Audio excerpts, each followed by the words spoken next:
Dear students, ഇത് basic ഇലക്ട്രിക്കലിൻ്റെ അടുത്ത video ആണ്. അപ്പോൾ നമ്മൾ AC അതായത് തേർഡ് മോഡ്യൂളിൽ നമ്മളൊരു ഫണ്ടമെൻ്റൽസ് ഓഫ് ACൻ്റെ ഭാഗമാണ് പഠിച്ചുകൊണ്ടിരിക്കുന്നത്. അതിൽ ഇപ്പോൾ നമ്മൾ ഒരു ACനെ എങ്ങനെ റെപ്രസെൻറ്റ് ചെയ്യുക എന്നുള്ളതും അതിൻ്റെ RMS വാല്യൂ ആവറേജ് വാല്യൂ എങ്ങനെ കാണുക എന്നുള്ളതൊക്കെ കഴിഞ്ഞ ക്ലാസ്സുകളിൽ പറഞ്ഞു. ഇനിയിപ്പോൾ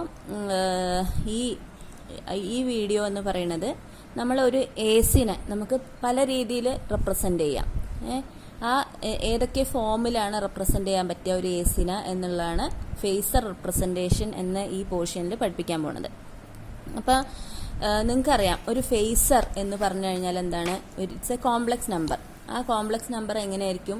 അതിനൊരു ആംപ്ലിറ്റ്യൂഡും കാണും, അതിനൊരു ഫേസ് ആംഗിളും കാണും. അതായത് ഇപ്പോൾ ഒരു AC ക്വാണ്ടിറ്റി എടുത്തു കഴിഞ്ഞാൽ നമുക്കതിന് ഒരു ആംപ്ലിറ്റ്യൂഡ്, പിന്നെ അതൊരു ഫേസ് ആംഗിളിലായിരിക്കും ഇരിക്കുന്നത്. ഫോർ എക്സാമ്പിൾ, ഇപ്പോൾ ഞാൻ ഒരു ഫേസർ എന്ന് പറഞ്ഞു കഴിഞ്ഞാൽ ഇപ്പോൾ ഒരു ഇത് വരയ്ക്കുകയാണ്. അപ്പോൾ ഇങ്ങനെ this is A phasor. Phasor is something which has A magnitude and A direction, അല്ലേ? അപ്പോൾ ഈ ഫേസർ ഞാൻ എഴുതുകയാണ് 3 എന്ന് പറയുകയാണെങ്കിൽ മോഡുലസ് ഓഫ് 3 എന്ന് പറഞ്ഞാൽ ഇതിൻ്റെ മാഗ്നിറ്റ്യൂഡ് എത്രയാണ്? 3 ആണ്.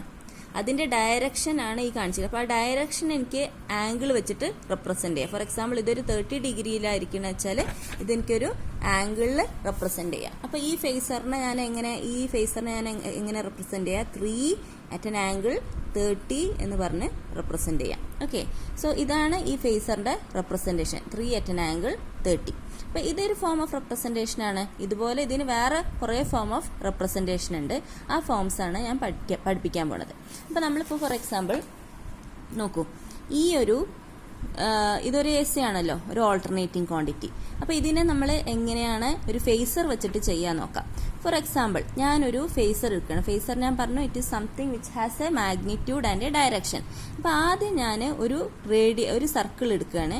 അപ്പോൾ അല്ലെങ്കിൽ സർക്കിൾ എന്ന് പറഞ്ഞാൽ ഞാനൊരു ഫേസർ എടുക്കുകയാണ്. ആ ഫേസറിൻ്റെ മാഗ്നിറ്റ്യൂഡ് എത്രയാണ്? ഫോർ എക്സാമ്പിൾ, ഞാൻ അതിൻ്റെ മാഗ്നിറ്റ്യൂഡ് AM ആണെന്ന് വിചാരിക്കാം. A_M ആണ് അതിൻ്റെ മാഗ്നിറ്റ്യൂഡ് എന്ന് വിചാരിക്കാം. ആദ്യം ഈ ഫേസർ ഇങ്ങനെ θ=0 ഡിഗ്രിയിലാണ് നിൽക്കണമെന്ന് വിചാരിക്കാം. ഈ ഫേസറിനെ ഞാൻ ഇങ്ങോട്ട് പ്രൊജക്റ്റ് ചെയ്ത് കഴിഞ്ഞാൽ നിങ്ങൾക്കറിയാം ഒരു ഡോട്ടാണ് കിട്ടുക. Okay, I get A dot. പിന്നെ അത് കഴിഞ്ഞിട്ട് ഈ ഫേസർ നിങ്ങൾ വിചാരിക്കുക ഒരു 30 ഡിഗ്രി റൊട്ടേറ്റ് ചെയ്തു. ഈ 30 ഡിഗ്രി റൊട്ടേറ്റ് ചെയ്ത് കഴിഞ്ഞാൽ ഈ ഫേസറിൻ്റെ ആംപ്ലിറ്റ്യൂഡ് എത്ര? AM തന്നെ. It is at an angle θ. എത്രയാണ് θ ഈസ് 30. ഇനി ഇതിനെ ഞാൻ ഇങ്ങോട്ട് പ്രൊജക്റ്റ് ചെയ്ത്, നിങ്ങൾ പ്രൊജക്ഷനൊക്കെ അറിയുന്നതാണ്, നിങ്ങൾ ഗ്രാഫിക്സ് പഠിക്കുന്ന സ്റ്റുഡൻസ് ആണ്. ഇതിനെ പ്രൊജക്റ്റ് ചെയ്ത് കഴിഞ്ഞാൽ θ=30യിൽ ഇതിന്റെ പ്രൊജക്ഷൻ എത്ര വരിക? ഇങ്ങനെയാണ് വരിക. ഓക്കെ, ഇനി അതുപോലെ θ=60 വരുമ്പോൾ അതിന്റെ പ്രൊജക്ഷൻ ഇതെങ്ങനെ വരും? θ=90 വരുമ്പോൾ ഈ ഫുൾ AM ഇവിടെ വരും. അപ്പോൾ ചുരുക്കി പറഞ്ഞാൽ ഈ ഫേസറിനെ ഞാൻ ഇങ്ങോട്ട് വെർട്ടിക്കൽ ഇങ്ങനെ പ്രൊജക്റ്റ് ചെയ്ത് കഴിഞ്ഞാൽ I get A wave form, that is AC. അപ്പോൾ ഈ ACന്റെ ഇക്വേഷൻ എന്തായിപ്പോയി? നിങ്ങൾക്കറിയാം, നമ്മൾ നേരത്തെ പഠിച്ചാണ് A(t) = AM sin ωt അല്ലെങ്കിൽ sin θ.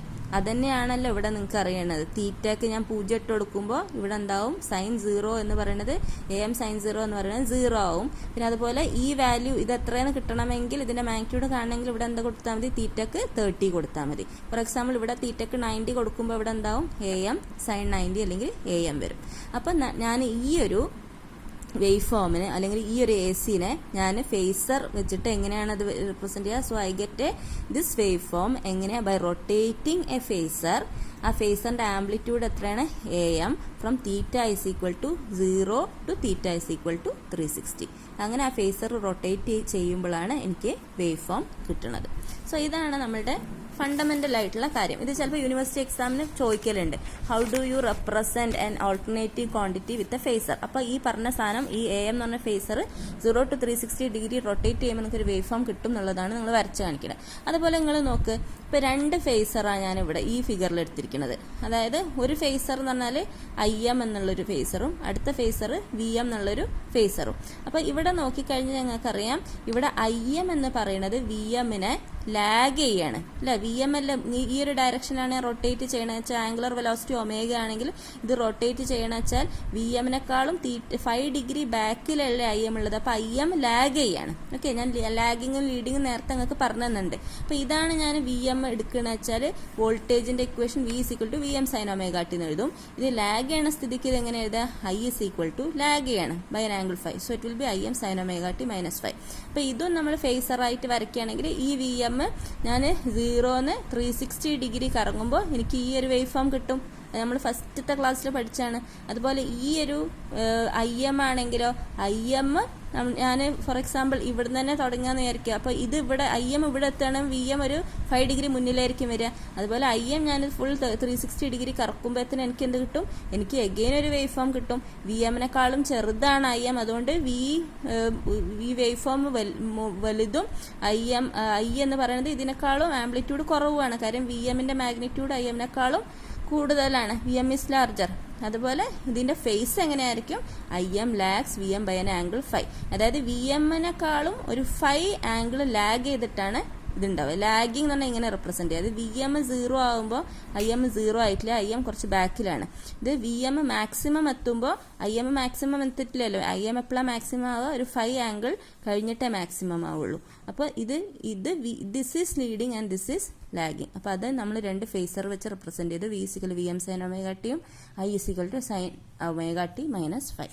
ഇനി അടുത്ത ക്ലാസ് നമുക്ക് കോംപ്ലക്സ് നൊട്ടേഷൻ നോക്കാം. അത് അടുത്ത വീഡിയോയിൽ ഇടാം.